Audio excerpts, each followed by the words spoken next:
this 7 steps of consciousness to deal with that issue. How do we do that?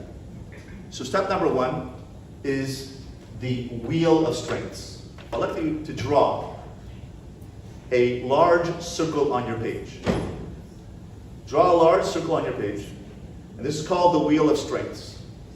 And I'd like you to divide, yes? I have to say I use the wheel of strength. I used it when I worked with my students in the school system, and now I'm working exclusively with women and couples, and I use it for them too. And it is the core, the base to all the therapy that I do, just building up their strength and connecting to their true self. That's unbelievable, and that's exactly my point. What's your name? Freddie Zeidan. Freddie Zeidan. So, Freddie, you've heard of my wheel of strengths? Yes, so I took 2 or 3 of your workshops, and I have to say it was transformative. I mean, really life-changing for me, just seeing myself from a different perspective, feeling conscious of my choices, and just living life, feeling very connected to myself and my ability. And I literally changed my life because of that. I so broke into the field of mental health, and it's what I use even with my clients who are so broken, and they come to me thinking, like I have a child who was sexually abused by her brother at age 12. But we literally built her up using that wheel of strength. She knows her strength, and it just makes such a difference. I am so delighted. Thank you so very much, Mrs. Zeidan, for that feedback. I appreciate that so much. I think that here are the HIP handouts. Thank you so much. They're here. So, I heard you about 3 years ago also. Yes. And I got your book with the Wheel of Strength. Yes. I use it for teenage girls I work with. They really benefit and they really feel good to see what they can do. Many of them think they can't do anything. And they look at the Wheel of Strength and they see, oh, I can do this. It's really amazing. that's right. And people have this preconceived notion that they are incompetent. Why? Why do they come to the table? Why do they come to therapy in this fashion? Because, as we just mentioned, they come to the table after 20 years or 25 years or 30 years of sibling rivalry and never being the best, critical parents hanging over their heads, abuse as they grew up with, physical, emotional, or sexual abuse, lonely, bullied, learning disability. And as Mrs. Zeidan mentioned, and what is your name? Mrs. Pilchick have said that they have attended my workshops before and have used the Wheel of Strengths. The Wheel of Strengths, as part of cognitive, conscious awareness, is itself the therapy. Of course, you go on to CBT and other modes of therapy that you use, but the Wheel of Strengths as an opening, and I use it in every single opening meeting, interview meeting, intake meeting, is going through the history and then saying, okay, now let's talk about strengths. And I say to them, I work with a strengths model. What are your strengths? I don't have any.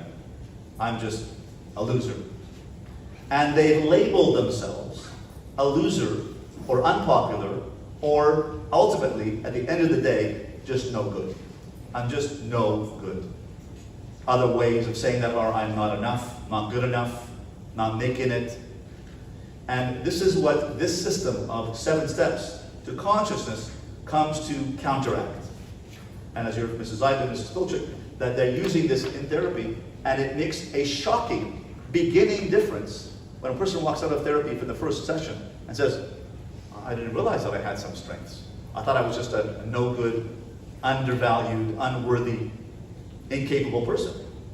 But that's just a sum total subconscious view of self. That's identity. So I believe that identity is the precursor to therapy.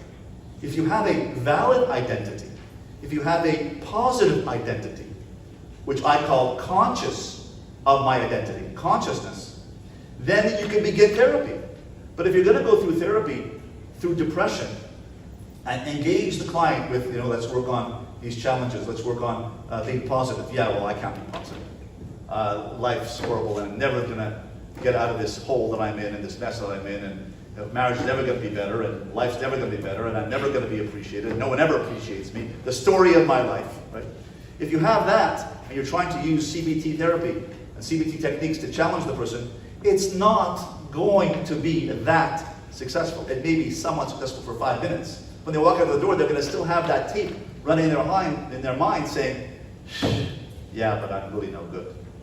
Or whenever I go through the Wheel of Strength with the client in the opening session, they say to me, yeah, but can I talk about all the things that I'm not good at? I said, we have plenty of time for that. You've been doing that for 30 years. Let's talk about what you are good at. I don't want to talk about what you're not good at.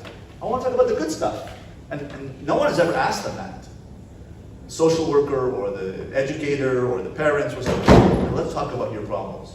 I don't want to talk about problems. I want to talk about what you're good at.